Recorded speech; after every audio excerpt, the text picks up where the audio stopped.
وهذا شهر عظمته وكرمته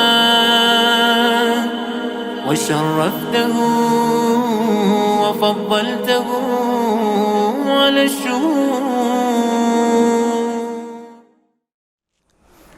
اعوذ باللہ من الشیطان الرجیم. بسم اللہ الرحمن الرحیم. الحمد للہ رب العالمین والصلاة والسلام علی سیدنا و نبینا و حبیب الہنا و طبیب نفوسنا ابی القاسم المصطفیٰ محمد. اللہم صلی علی محمد و آل محمد وعلی آلہ الاطیبین الاطہرین المنتجبین المطہرین المعصومین المظلومین الہداة المہدیین والحماة المستضعفین.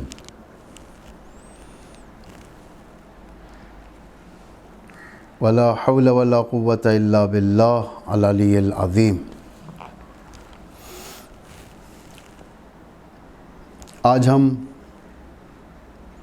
صدقات اور زکوٰۃ کے بارے میں گفتگو کریں گے کہ یہ بھی ایک امپورٹنٹ ٹاپکس میں سے ہے. انسان اپرچونٹیز دیکھتا ہے خدا کو راضی کرنے کے لیے، امام زمانہ کو راضی کرنے کے لیے. ایمان رکھتا ہے خدا کے نازل کردہ آیتوں پر، احادیث پر، رسول اکرم کے ارشادات پر، ان کی سنتوں پر، ائمہ علیہم السلام کے بتائے ہوئے راستے پر. اور صدقے کا سبجیکٹ بہت حساس لیتا ہے انسان. یہ خود اپنے ایمان کی اصلاح کا سبب سمجھتا ہے. راہ خدا میں کسی چیز کا انفاق کرنا، کسی چیز کا راہ خدا میں دینا، اسے کہتے ہیں انفاق، صدقہ. اور یہ اسلامک اکانومی کا ایک سسٹم ہے، یہ جوز ہے، یہ سسٹم کا ایک حصہ ہے یہ، تاکہ لوگ ایک دوسرے کا حال جانیں، ایک دوسرے کے اوپر خرچ کریں. ہر چیز اگر ہم اس ارادے پر بیٹھیں گے کہ حکومت آگے بڑھ کر آئیں اور کریں، جو حکومت کا واجب فریضہ ہے یہ غریبوں تک پہنچنا. اکثر حکومتیں آج غافل نہیں ہیں بلکہ عمدن دور رہتی ہیں، انہیں پرواہ نہیں ہوتی. وہ صرف اپنا اچھا کرتے ہیں، اپنے لوگوں کا اچھا کرتے ہیں، اپنے خاندان والوں کا اچھا کرتے ہیں. حکومت کے لیے ضروری ہے کہ وہ آگے بڑھ کر آئیں. لیکن حکومت سے ہٹ کر بعض فرائض ہمارے اوپر بھی ہیں. ہم آپ غریبوں کے بارے میں توجہ، ان کے ضروریات کا خیال، ان کے نیڈز کا خیال رکھنا،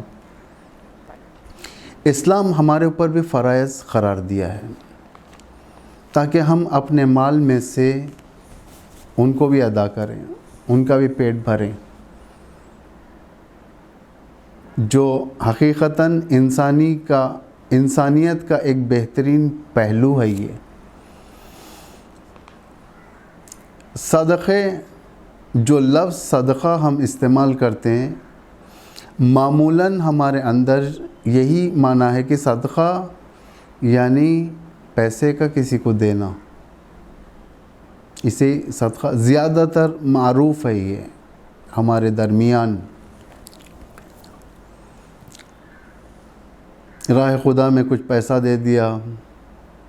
بعض لوگ ہوٹل ریسٹورنٹس میں جا کر پیسہ دے دیتے ہیں، کہتے ہیں کہ 50 آدمی کو کھلا دو.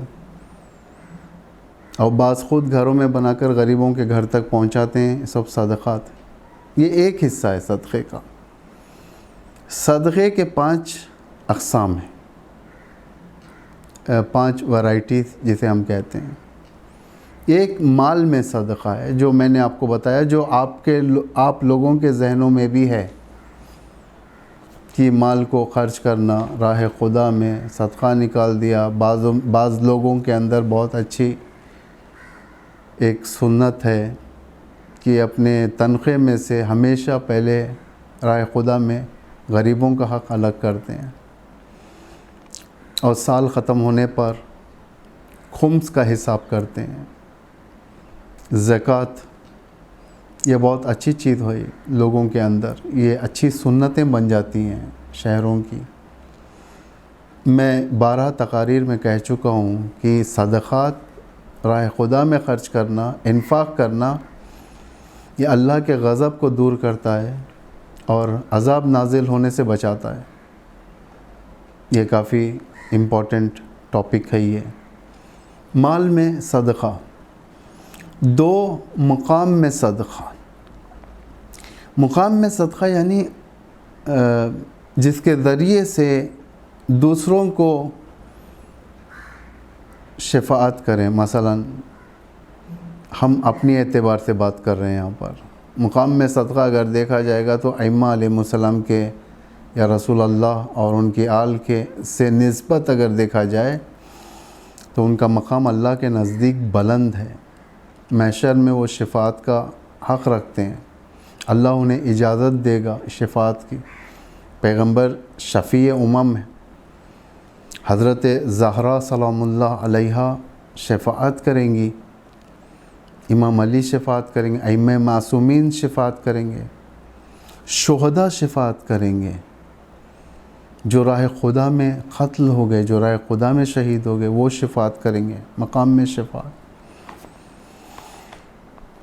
اسی طریقے سے اس سے ہٹ کر اگر ہم جیسے بندوں کے درمیان دیکھا جائے، ایک انسان کا مقام بلند ہے، کوئی پوسٹ ہے اس کے پاس، تو وہ اپنے پوسٹ کو یوٹیلائز کرے گا غریبوں کی مدد کے لیے، غریبوں تک پہنچے گا، ان کی مدد کرے گا، ان کی شفاعت کرے گا۔ اکثر ایسے لڑکے یا لڑکیاں پائی جاتی ہیں غربت کے اندر، جو پڑھی لکھی ہوتی ہیں لیکن انہیں نوکری کا کوئی سہارا نہیں ہوتا۔ اہل مقام آگے بڑھتے ہیں یہاں پر، جس کے پاس پوسٹ ہے، جس کے پاس پورٹ فولیوز ہیں، وہ آگے بڑھتے ہیں، ان کا ہاتھ تھامتے ہیں، لے جاتے ہیں، کام پہ رکھاتے ہیں، شفاعت کرتے ہیں، سفارش کرتے ہیں، کمپنیز میں سفارش کرتے ہیں، کہتے ہیں کہ ان کو لے لو، یہ اچھے پڑھے لکھے ہیں، ایکسپیرینس ہے۔ تو یہ بھی ایک قسم کا صدقہ ہے۔ تیسرا عقل کا، عقل میں یعنی مشورہ و مدد کرنا۔ ہر ایک کی عقل ایک برابر نہیں ہوتی عزیزو، کوئی عاقل ترین ہوتا ہے، کوئی عاقل ہوتا ہے، کسی کی عقل بہت کم ہوتی ہے، کوئی اشاروں پر سارے باتیں سمجھ جاتا ہے، اتنا ذہین ہوتا ہے، وہ نابغہ ہوتا ہے، اور کسی کو ہاتھ پکڑ کر لے کر چلنا پڑتا ہے۔ مشورہ ایک امپورٹنٹ صدقہ ہے۔ ایک سبجیکٹ مشورے کا بھی ہے، مجھے نہیں معلوم کہ ہم وہاں تک پہنچ پائیں گے یا نہیں پہنچ پائیں گے، کیونکہ یہ صدقہ خود ایک طولانی سبجیکٹ ہے، جو میں آپ کے تقریباً 3 دن کے اس عرصے میں آپ سے گفتگو کر رہا ہوں۔ 3 دن بات کروں گا، آج، کل اور پرسوں۔ مشورہ ایک ریسپانسبلٹی ہے۔ اللہ نے عقل دیا، پڑھے لکھے لوگ پڑھتے ہیں، نیوز پیپرز پڑھتے ہیں، میگزینز پڑھتے ہیں، انٹرنیٹ پر ان کی وسیع نگاہ ہوتی ہے، سیاسی حالات سے آشنائی رکھتے ہیں، فرہنگی حالات سے آشنائی رکھتے ہیں، ہر جگہ سے۔ تو یہ اچھا مشورہ دے سکتے ہیں یہ لوگ۔ کبھی بھی کسی کو غلط مشورہ نہ دینا، کبھی بھی کسی کو نہ دینا، کیونکہ اگر صدقے کی آیتوں میں آئے گی، وہ آیت میں بیان کروں گا، اگر یاد رہے گا تو یہ بھی اشارہ وہاں پر کروں گا میں۔ اگر آپ غلط مشورہ بیان کریں گے تو یہ ریجیکٹڈ صدقات میں سے ہے، یعنی غلط مال، جو مال تم اپنے آپ کے لیے کراہت سمجھتے ہو وہ اگر صدقے راہ خدا میں دو گے، یہ اللہ ریجیکٹ کرتا ہے اس کو۔ اسی طریقے سے مشورہ ایک صدقہ ہے۔ کسی کی زندگی بنانے کے لیے اچھا مشورہ دو، خاموش نہیں بیٹھو۔ کبھی مشورہ مانگا جاتا ہے، آپ سے آ کر سوال کریں گے، کہیں گے کہ یہ میری حالت ہے، آپ اس میں مشورہ دیں، آپ ان کو اچھا مشورہ دیں۔ کبھی مشورہ نہیں مانگتے لوگ، لیکن ہمیں معلوم ہو جاتا ہے کہ انہیں مشورے کی ضرورت ہے، ہمیں وہاں پر پہنچنا چاہیے، انہیں مشورہ دینا چاہیے۔ زبانی صدقہ، یعنی زبان کے ذریعے سے صدقہ، لوگوں کے امور میں ترجمان بننا۔ ایک انسان اپنا حق نہیں لے سکتا، اس میں اتنی طاقت نہیں ہے، آپ اس کے ایڈوکیٹ بنو۔ ایڈوکیٹ کو اسی لیے ایڈوکیٹ بنایا جاتا ہے کہ وہ زبان کے ذریعے سے آپ کا حق پیش کرے گا جج کے سامنے۔ ایڈوکیٹ کرنا زبان کے ذریعے سے، جانا بات کرنا۔ ایک غریب محروم ہے کہیں سے اپنا مقصد حاصل کرنے کے لیے، آپ اس کی طرف سے ترجمانی کرنا، ایڈوکیٹ کرنا، بیان کرنا جا کر کہ میں اس کی طرف سے آیا ہوں، اس کے ساتھ یہ پریشانی ہے، یہ بیان کرنے سے عاجز ہے۔ بیان کرنا، بات کرنا، اس کا رائٹ دلانا، یہ ایک صدقہ ہے۔ علم کا صدقہ، علم کے ذریعے سے لوگوں کے افکار کو بدلنا، باطل افکار کو ختم کر کے اچھے افکار دینا، خدا کی طرف ایک راستہ بنانا اس کا اور خدا کے درمیان۔ مفید علم صدقہ ہے، اگر آپ اسے تعلیم دو گے یہ صدقہ ہے، مفید ہے، کل کے دن یہ بڑا ہو کر اپنے پیروں پر ٹھہرے گا۔ یہ جتنے ایجوکیشن سینٹرز ہوتے ہیں، جو استاد اور شاگرد کے درمیان جو رشتہ ہوتا ہے، عالم اور امت کے درمیان دو رشتے ہوتے ہیں، وہ سب صدقات ہیں، کہ اس کے ذریعے سے انسان کو ایجوکیٹ کرتا ہے۔ جیسا پیسہ انسان کے نیڈز کو پورا کرتا ہے، اسے بدن چھپانے کے لیے کپڑا فراہم کرتا ہے، لباس فراہم کرتا ہے، بھوک مٹانے کے لیے کھانا فراہم کرتا ہے، روٹی فراہم کرتا ہے، نعمتیں فراہم کرتا ہے، اس کے لیے سر چھپانے کے لیے چھت فراہم کرتا ہے، یہ صدقے۔ ویسے یہ معنوی صدقہ ہے، یہ جہل کو مٹانے کے لیے علم فراہم کرتا ہے، جہالت کو ختم کرنے کے لیے اخلاق حسنہ فراہم کرتا ہے، یہ ایک صدقہ ہے۔ مال میں صدقہ سے مراد، جیسا کہ میں نے کہا ہے، کہ صرف یہ نہیں ہے کہ چند روپے فقیر کو عطا کر کر خوش ہو جاؤ، بلکہ صدقے کے ذریعے سے معاشرے کی اصلاح ہونا چاہیے۔ ایگزیکٹ ویکنس دیکھا جائے کہ یہ کہاں سے ہے، یہ ویکنس کو دور کرنا چاہیے۔ یعنی صدقات کے ذریعے سے وہ کام کیا جائے جس سے ہیومن ایررز کا جو معدن ہے وہاں اصلاح ہو جائے۔ جہاں ہمیں یعنی جڑ کے ذریعے سے اصلاح کرنی پڑے گی، صدقہ ایسی جگہوں پر بہت خوبصورت ہے، جیسے معاشرے کو فائدے پہنچے، سکولز کے ذریعے سے، کتاب خانوں کے ذریعے سے، ہاسپٹلز کے ذریعے سے، راستے بنوانے کے ذریعے سے، پانی کے پائپ لائننگ، یا یوں کہا جائے کہ پانی کے پہنچانے کے ذریعے سے، یعنی چیریٹیبل ورک، جسے صدقہ کہتے ہیں، ایک سوشل صدقہ ہے یہ، کہ آپ کی استطاعت ہے، آپ نے اسکول بنا دیا، غریب بچوں کو اس اسکول میں داخلہ کر لیا، اچھے ٹیچرز کو آپ نے ریکروٹ کر لیا، اب یہاں سے ایک پڑھائی شروع ہو گئی، بچہ سیکھنے لگا ABC الف ب پ ت، پھر اس کے بعد دھیرے دھیرے سے اعلی منزلوں پر آیا،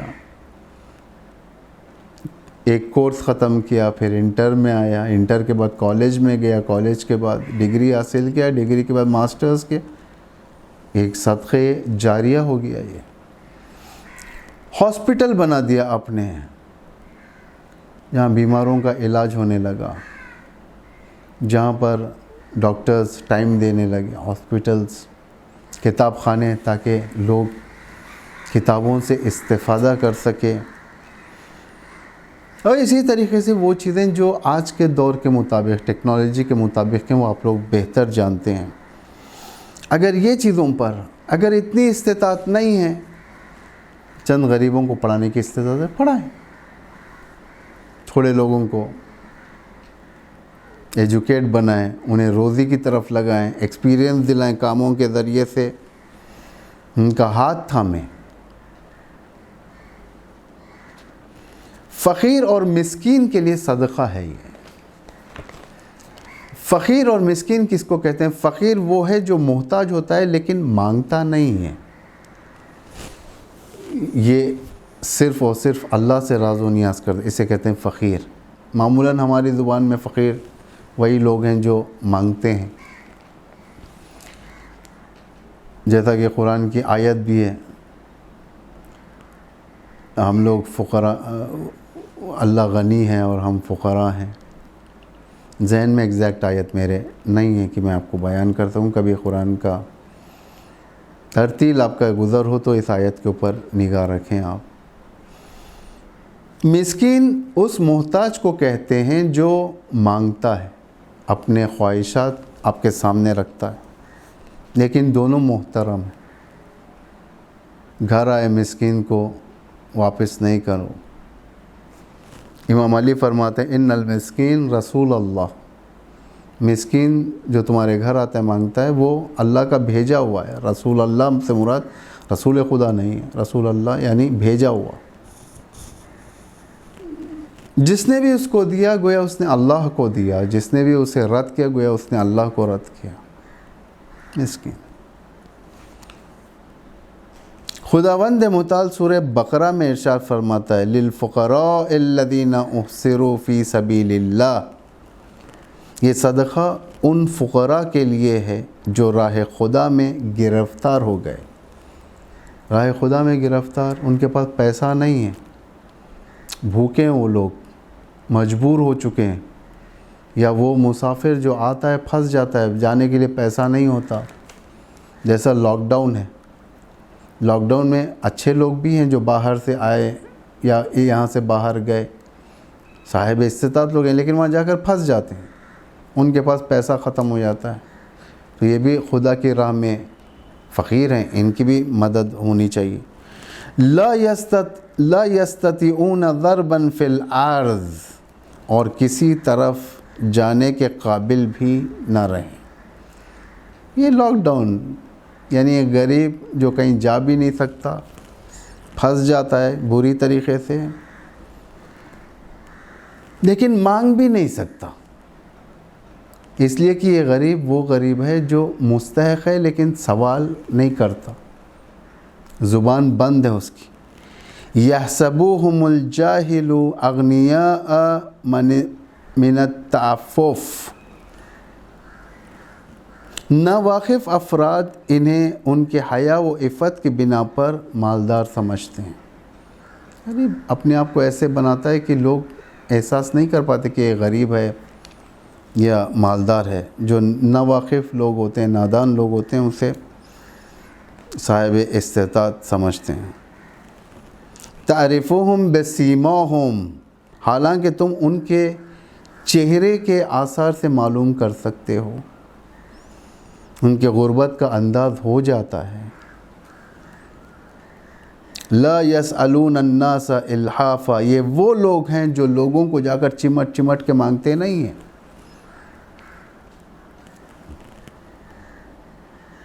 وما تنفقوا من خیر فإن اللہ بہ علیم، ایسے لوگوں کی طرف پہنچو، اگر تم لوگ جو کچھ بھی انفاق کرو گے خدا کی راہ میں، اللہ خوب جانتا ہے، آپ کے حالات سے باخبر ہے۔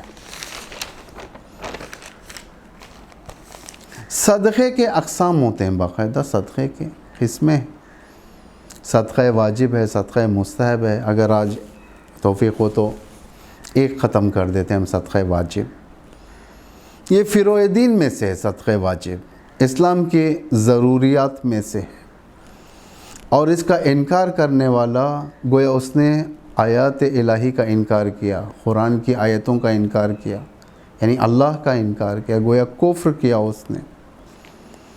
قرآن میں جہاں پر بھی نماز کا ذکر ہے وہاں زکوٰۃ کا بھی ذکر ہے۔ وَأَقِیمُوا الصَّلَاةَ وَآتُوا الزَّکَاةَ یقیمون الصلاۃ ویؤتون الزکاۃ، یہ یعنی نماز سے جدا نہیں ہے، زکوٰۃ ہی ہے، اسے کہتے ہیں واجب صدقہ۔ ہر فقیہ اس سبجیکٹ کو اسپیشل چیپٹر کے عنوان پر اپنی کتابوں میں ذکر کرتا ہے۔ ایک اسپیشل چیپٹر رہتا ہے اپنے فقہ کی کتاب میں زکوٰۃ کا، یا خود ایک انڈیپینڈنٹ ایک والیوم کتاب اس کے لیے مشخص ہے فقہاء کے پاس، یعنی کافی اہمیت رکھنے والا۔ ایک واقعہ میں آپ کو سناتا ہوں کہ یہ زکوٰۃ کب واجب ہوئی اور اللہ نے کیسے اس آیت کو مطرح کیا ہے۔ ثعلبہ انصاری پیغمبر کے ایک صحابی تھے، غریب تھے، ہمیشہ نمازوں میں آتے تھے، پیغمبر کے بزم میں رہتے تھے، لیکن کافی غریب تھے۔ پیغمبر کے پاس ایک دو نوبت گئے اور جا کر عرض کرنے لگے، اللہ کے نبی آپ میرے لیے دعا کریں کہ اللہ مجھے دولت دیں، پیسہ دیں، رچ بنا دیں۔ پیغمبر نے بعض اوقات ان کو اگنور کیا، بعد میں جب دیکھا کہ مسئلہ سیریس ہے، پیغمبر نے نصیحت کرنا شروع کی، فرمایا کہ تمہارے لیے اچھا نہیں ہے، شاید تم اس کے ذریعے سے منحرف ہو جاؤ، جو بھی اللہ کا رزق ہے اس پر راضی رہو۔ لیکن بندے خدا ماننے کے لیے تیار نہیں تھا۔ ایک وقت آیا پیغمبر کی خدمت میں اصرار کرنے لگا، قسم دینے لگا، اللہ کی قسم آپ کو، اگر اللہ مجھے مستطیع بنا دے گا، صاحب استطاعت بنا دے گا، امیر بنا دے گا، تو میں لوگوں کے حقوق کا خیال رکھوں گا، غریبوں کا خیال رکھوں گا، دین کا خیال رکھوں گا، میں انفاق کے لیے آگے آگے رہوں گا۔ پیغمبر آخرکار دعا کر دی ہے اس کا اصرار کی بنا پر۔ تھوڑی سی مدت میں اس کے ایام اچھائی کی طرف مڑ گئے، روزی بڑھنے لگی۔ جو شخص تینوں وقت مسجد میں جا کر رسول کے پیچھے نماز پڑھا کرتا تھا، اب اس کے ٹائمز کے اندر فرق آ گیا، وقت کے اندر فرق آیا۔ شاید فجر کو جاتا تھا، ظہر عصر کو نہیں جاتا تھا، پھر مغرب عشاء میں رہتا تھا۔ اور اس کے بعد دھیرے دھیرے سے جب معاملہ اس کی تجارت کا بڑھنے لگا تو اس کے لیے ضروری تھا کہ اب یہ تجارت کو ایک وسیع مقام پر شفٹ کریں۔ اس نے اپنے سارے بزنس کو شہر کے باہر یعنی مدینے کے باہر شفٹ کر دیا۔ نوبت یہ آ گئی کہ اب ہفتے ہفتے پیغمبر کے پاس نہیں جاتا تھا، یہ پیغمبر سے دور ہو چکا تھا، بزنس میں مشغول ہو چکا تھا، مسجد النبوی کو چھوڑ چکا تھا۔ اس کے بعد زکوٰۃ کی آیت نازل ہوئی۔ جیسے زکوٰۃ کی آیت نازل ہوئی، پیغمبر کے جو لسٹ میں جو اہل خیر تھے، پیغمبر نے ان کی طرف والنٹیئرز کو بھیجا۔ اس میں سے ایک ثعلبہ انصاری، وہاں پر چند لوگوں کو بھیجا، کہا کہ جاؤ اس کے پاس سے زکوٰۃ لے کر آؤ۔ وہ لوگ گئے، زکوٰۃ کے بارے میں بیان کیا، اس نے ٹال دیا، کہا کہ بعد میں آؤ، ابھی فعلاً میرے پاس ٹائم نہیں ہے۔ چند دن بعد اسی طریقے سے وہ بچتا رہا، یہاں تک کہ ایک وقت اس نے آبجیکشن ریز کر دیا، کہا کہ یہ تم جزیہ لے رہے ہو، پیغمبر جزیہ لے رہے ہیں، جس طریقے سے یہود و نصارہ سے لیا جاتا تھا، یہود و نصارہ سے جو جزیہ لیتے تھے اس طریقے سے آپ لے رہے ہو۔ اور یہ بات لوگوں نے پیغمبر کو اگر سنا ہی، کہا کہ اس کا اس طریقے سے ماننا ہے۔ اس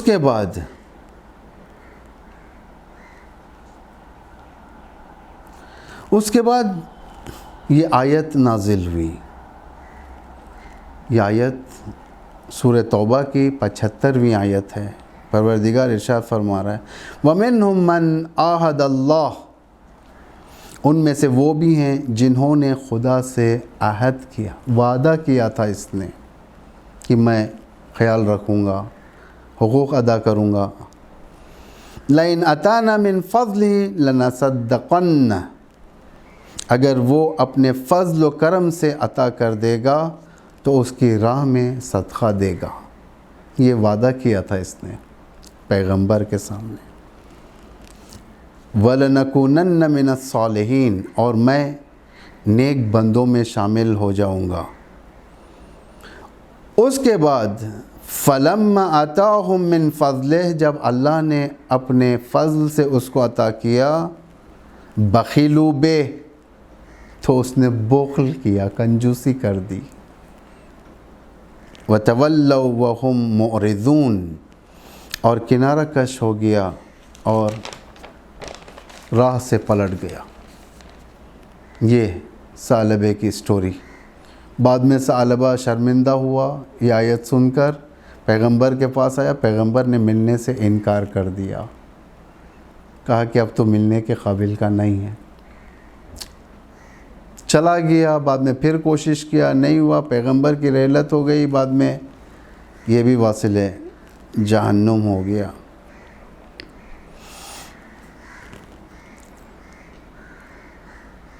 ترک واجب ہمیشہ انسان کو کفر اور ارتداد میں ڈھکیل دیتا ہے، یعنی واجب کا ترک کر دینا کفر میں ڈھکیل دیتا ہے انسان۔ کوشش کریں دستورات الہی کی انسلٹ نہ ہو ہمیشہ، یعنی کھلم کھلا انسلٹ نہ کریں۔ بعض وقت ہوتا ہے انسان بےتاب ہو کر اللہ پر تہمت لگا دیتا ہے، سستی کے بنا پر توجیہات کر دیتا ہے، مال کی محبت کے خاطر خدائی دستورات کو پائمال کر دیتا ہے۔ ایسا نہیں ہونا چاہیے۔ کوشش کریں اس وقت اپنے آپ کو کنٹرول میں رکھیں، تاکہ ایک مرحلہ مس ہو جانا انکار کرنے سے بہتر ہے، کہ بعد میں بھی ریسٹور ہو سکتا ہے معاملہ، لیکن انکار کر دینا، انسلٹ کر دینا احکام کی، قرآن کی انسلٹ کر دینا، اس میں کفر سوائے اس میں بدبختی کے اور کچھ نہیں ہے۔ امام علی کی ایک حدیث اور زکوٰۃ کے وجوب میں بیان کر کر میں آپ کی رحمت کو آج ختم کرتا ہوں۔ زکوٰۃ تم پر مبارک ہو۔ آپ سے فرمایا کہ زکوٰۃ کیا ہے یہ سب، تو آپ فرماتے ہیں کہ زکوٰۃ اسلام کا پل ہے، جسے عطا کیا وہ پل، جس نے عطا کیا وہ پل سے گزر گیا، اور زکوٰۃ خدا کی خشم و غضب کو خاموش کر دیتا ہے۔ زکوٰۃ ایک برج ہے غربت اور امیری کے درمیان۔ جب تک یہ برج کنیکٹڈ رہے گا، امیر اپنے مال کو غریبوں تک پہنچاتے رہے گا، اپنے مال کو اس برج کے ذریعے سے مستحقین تک پہنچائے گا۔ یہ کنیکشن ہے یہ زکوٰۃ۔ اور زکوٰۃ جو انسان نکالتا ہے یہ کوئی احسان نہیں ہے، واجب صدقہ ہے یہ زکوٰۃ، کہ امیر یہ نہیں کہہ سکتا کہ میں نے دیا ہے، نہیں، یہ اسلامی حکم ہے، یہ دینا ہی ہے، جس کے ذریعے سے غریبوں تک حق پہنچے، تاکہ غریب فخر سے کہیں کہ ہم جو چیز ہم استعمال کرتے ہیں وہ اسلامک ٹیکس میں سے ہی ہے، خمس میں سے، زکوٰۃ میں سے۔ زکوٰۃ 9 چیزوں پر واجب ہے فقہ کے لحاظ سے۔ گندم یعنی گیہوں، ویٹ، جو، کشمش، خورما، سونا چاندی، شتر، گائے اور بکرے۔